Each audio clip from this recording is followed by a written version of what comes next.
የፍቅሬ ደሴት ነህ በልቤ ዋሻ የከተምክ አልጣህ እኔ አልችልም ስስቴን አንተም ታውቃለህ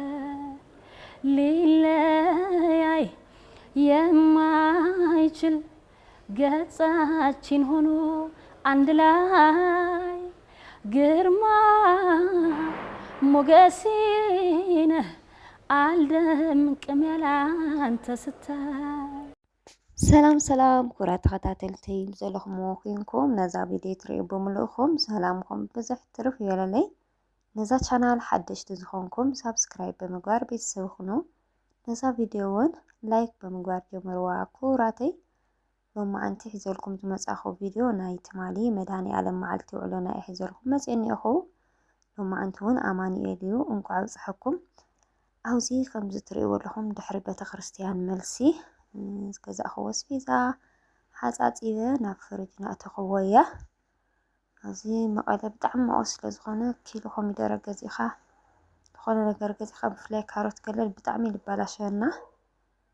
ብኸምኡ ምኽንያት ኢና ፍሪጅ ዘእትዎ ኣለኹ ይብለኩም በዚ ኣጋጣሚ ፍሪጅ ዕለት 27 ከውድቓየ ኢለኩም ነይረና ብጣዕሚ ይቅርታ ሰባት ስለዘይመልኦ ኣየውደቕኽዋ እኒአኹ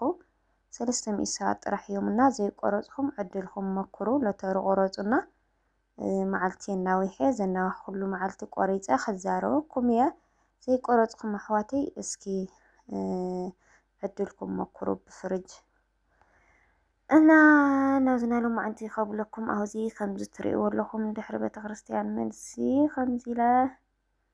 ገዛይ እናለዓዓልኩ እናፀራረኹ እየ ይኸው ሓደ ሓደ ኣሕዋተይ ስልክኸይ ብምንታይ ክንረኽበኪ ትብሉ እኒአኹም ስልከይ ኣብ ፕሮፋይል እዩ ዘሎ ስልክ ቁፅሪ ተደጋጋሚ ምፅሓፍ ዘይፍቀድ ይመስለንና ኩሉ ግዜ ስልክ ቁፅሪ ከቐምጥ ያው ንዩቱበይ እውን ስለ ዝፈርሐሉ ኣየቐምጥን እና 0025 19 63 16 20 እያ ስልከይ ብዋትስኣፕ ብኢሞ ብቴሌግራም ብኩሉ ኣለኹ እየ ብኣደው ኢልኩም ክትረኽቡኒ ትኽእሉ ኢኹም ክቡራት ተኸታተልተይ እና ብዝበለፀ ግን ኣብዚ ፕሮፋይለይ ኣሎ ናብዚ ናተይ ዩቱብ ተኣትዉ እሞ ኣብ ፕሮፋይለይ ኣትይኹም ትረኽብዎ ኢኹም ፌስቡከይ ከዓ ሜሪ ትግራዊቲ ይብል መሰንጀረይ እና ብኡ ርኸቡኒ ኣሕዋተይ ሓደ ሓደ እኒኦ ኮሜንት ብጣዕሚ ዘስሓቀንና ሓንቲ ሓፍተይ ወይስ ሓዊ ድዩ ዋላ እንታይ ኣይፈልጢ እንታይ እዩ ዝብል ኮሜንት ነይሩ ሰብኣይኺ ኣርኢና እንድሕር ደኣ ዘይረአኽና ኮንኪ ቪድዮኺ ኣይንሪኦን ቪድዮኺ ኣይንከታተሎን ከምኡ ትብሉ ላይክ ጎሩ ጋይስ ኢላ ነይራ ሓንቲ ሓፍተይና መቸስ ይርድአኒ እዩ ናተይ ፅቡቕ ካብ ምድላይ ናተይ ፅቡቕ ካብ ምሕሳብ ይኾን እዩ ኢለ እየ ተስፋ ዝገብር ግን ከዓ ሰብኣይ ክተዘይርአኽናሲ ቪድዮኺ ኣይንሪኦን ኣይበሃልን እሞ እንታይ እዩ ዝገብሮ ደኣ ኣነ ንዓኻትኩም ክብል ካበየ ዘምፅኡ ሰብኣይ እሳዕ መወዳእታ ፅንሑ በቃ ንዓኻትኩም ክብል ካብ ገለ ዋላ ስሒበ ጎቲተ ከምፅእ እየ ናተይ ሰብኣይ መሓዝ ክሳዕ ክንደዚ ዘደስተኩም እንድሕር ደኣ ኮይኑ በቃ ንዓኻትኩም ክበሃል ዘይግበር የለን ኣብ መወዳእታ ከርእየኩም እየ ምሳይ ይፅንሑ ኣብዚ ያው ገትገት ናበልኩ እየ የተከበሩ ሰብኣየ ምንታይ ክመፁ ደኽብለኩም ከምዚ ትሪእዎ ኣለኹም ገዛይ እናለዓዓልኩ ምናምን እዩ ውይ ፃዕዳ ነገር ግን በቃ ኣወራ ዝኾነ ምልክት ትሕዝ ገለ እዩ ዘብል ዝኾነ ኣልጋይና መስተዋተይ ፃዕዳ እዩ ከምቲ ትሪእዎ ኣለኹም ሕዚ ይብልበል ሕዚ ተመሊሱ ዳበኣሉ ከምኡ እዩ ብፍላይ ሰብ ኣካሪ ከዓ ሰብ ኣካሪ ካብ ዝነበርኩ ወዳ ገብርኤል ይሕሽ እምበር ሓመድ እኒአዎ እዩ ሰብ ኣካሪ እውን ደገ ተወፂኻ ሓመድ እዩ ፅርግያታት ኩሉ ሓመድ እና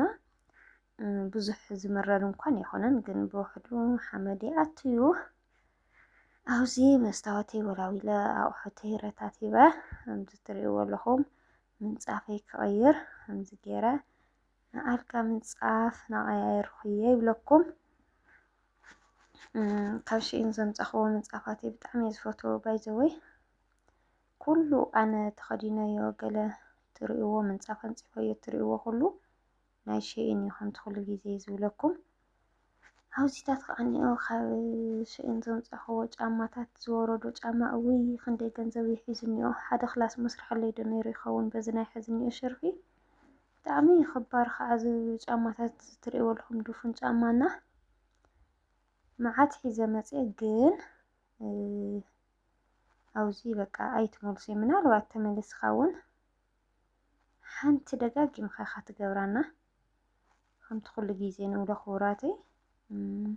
ኣብኡ ክዳውንቲ ጫማታት ተይተብዝሑ ፅቡቅ እዩ። ደቂ ኣንስትዮ ኣሕዋተይና ውሽጢ ነገር ተብዛሕክን ይፅቡቅ። በተለይ ናይ ውሽጢ ነገር ምናምን ከምዚ ፓንትና ረጅም መሳሊ ካልስታት እምበይ ካልእ ኣብዚ መፂኻ ብዙሕ ኣይትጥቀሙን።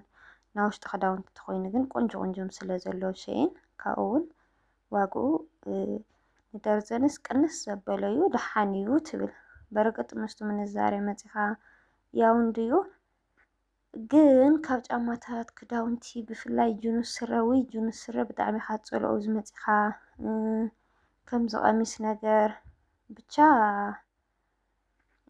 ብዙሕ ብዙሕ ነገሯ ክዳውንቲ እንድሕር ዳ ኣብዚሕካ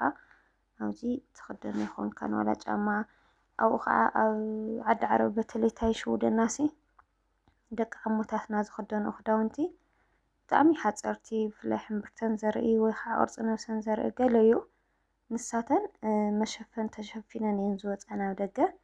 ካብ ደገ ናብ ዝዳማሓዝተን ድዩ ወይ ከዓ ንገዝአን ናብ ዝፈልጥኦ ሰብ ከይደን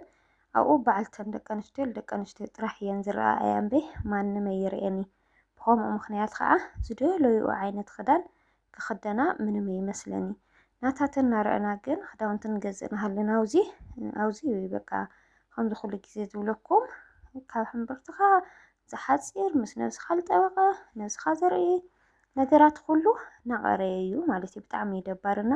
ኣብዚ መፅኡ ኣይትኽደኖይ ዋይ ቅርሸይ እናበልካ ኢኻ ትነብርና ብዙሕ እንትን ኣይትበሉ። ጫማታት ከዓ ካብ ሽኢን ተኾነ ኣብዚ ግዝኣ እንድሕር ካብ ሽኢን ተጥልዋ ከዓ ድፉን ነገር ዳ ይልሐሽ እምበይ ዙ ከምዚ እንትን ክፍትታት ነገር ኣብዚ መፅኡ በጥስ እዩ ዝብል። ሕዚ ኣነ ኣብዚ ሓንቲ ሒዘ መፃኹ ክስዕዲ ዘምፃኽዎ ድፍን ኩሉ ዕዳጋ ሓምሲዮ ገዲፈዮ ምክንያቱ ኩሉ ተበጢሱ ማለት እዩ። እና ከምኡ እዩ ክዳውንቲ ጫማታት ኣይተብዝሑን ማለት ዝኣክል እዩ። ኣብዚ ጫማታተይ ወላዊለ ከምዚ ትርእይዎ ኣለኹም ና ጫማ ናይ ባዕሉ መቐመጢ ክሳዕ ዝገዝአሉ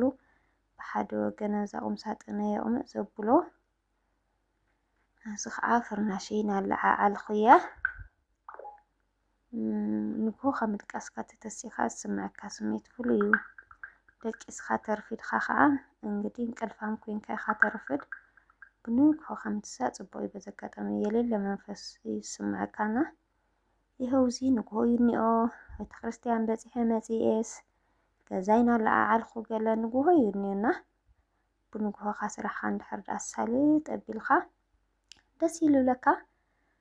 እውይ ጓል ኣንስተይቲ ግን ድኻም ድኻም እዩ ኩሉ ግዜ። በዚ ኣጋጣሚማ ኣብዚ ውዳሰ ትሰርሓ ብፍላይ ከዓ ፅሬት ምግቢ ገለ ዝሰርሓሲ ናይ ጓል ኣንስተይቲ ስራሕ ኣብ ለኸደት ከይዳ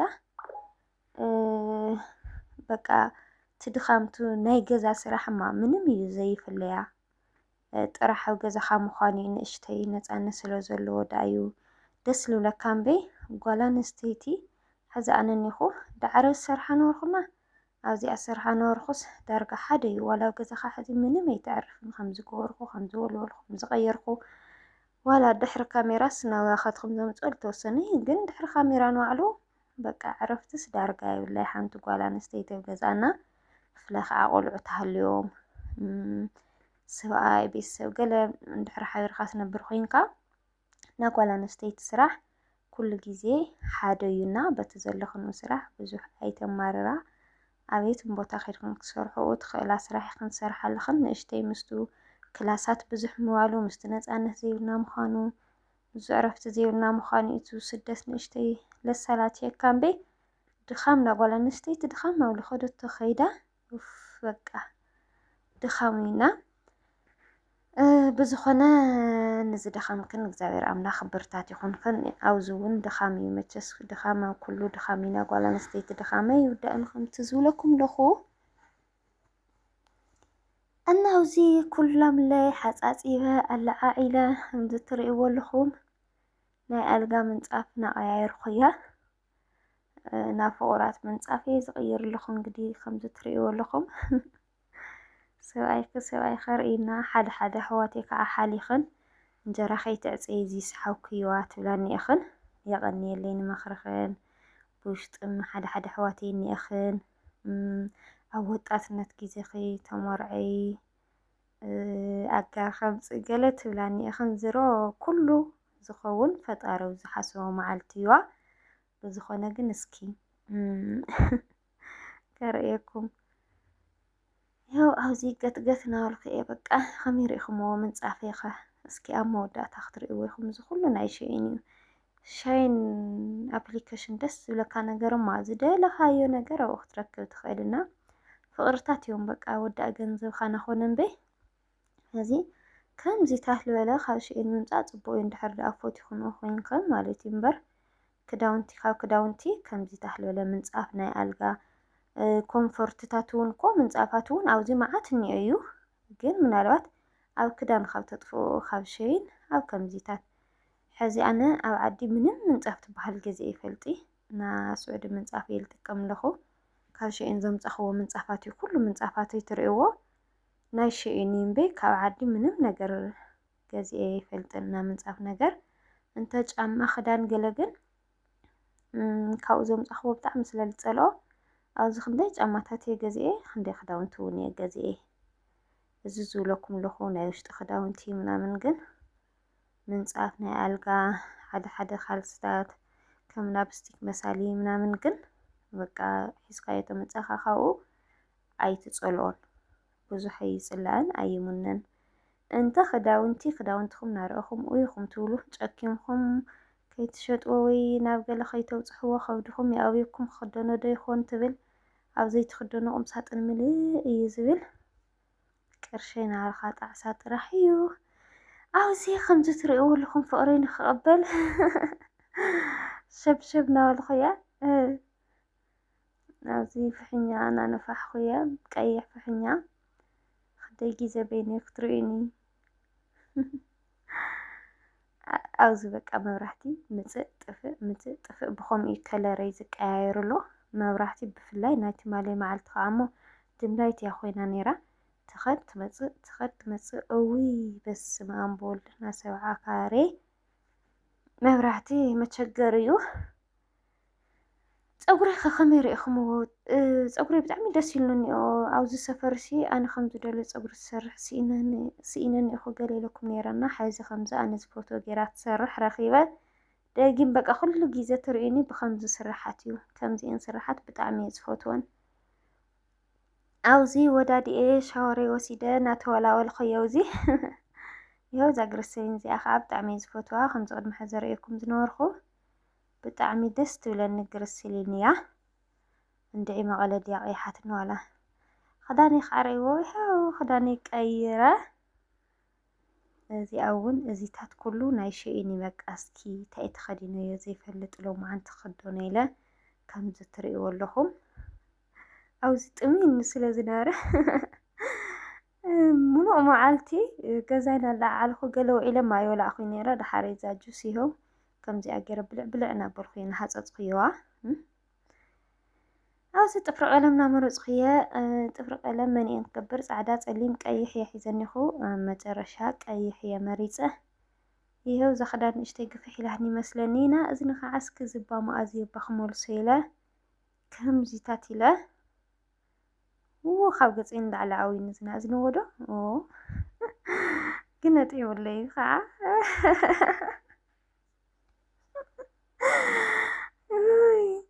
ብናይ ባዕለይ ቪድዮ ሪያክሽን ልገብር ኣለኹ ዝሮ ይኸው ተስፒዶ ዝኸሉ ከመይ እየ ዝብለኹ ንባዕለይ የስሓቐኒ ኣለኹ ካብኡ ፀሊም ጫማ ሪእኩም ነይረ እዞም ጫማ እዚኦም ግን ምስዞም ናእዝነይ ስለ ዝኸዱ ይኸው ከምዚ ገይረ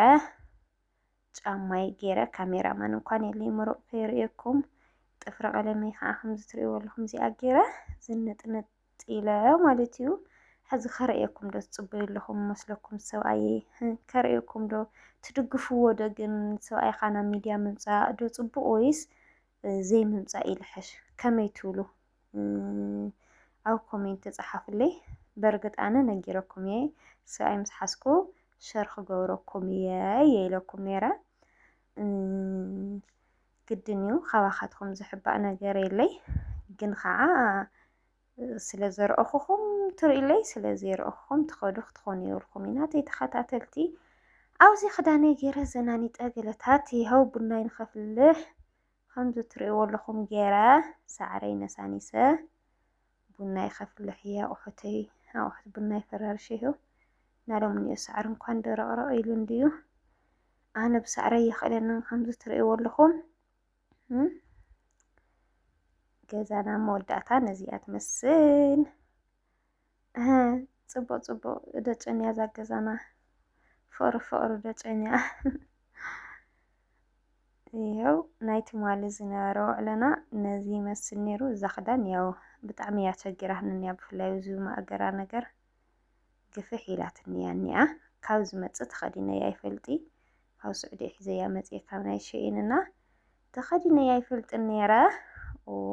ብጣዕሚ ጥዕምለይ እኒኦ ቀይሕ ነገር ግን ብጣዕሚ ዘጥመለይ ጋይስ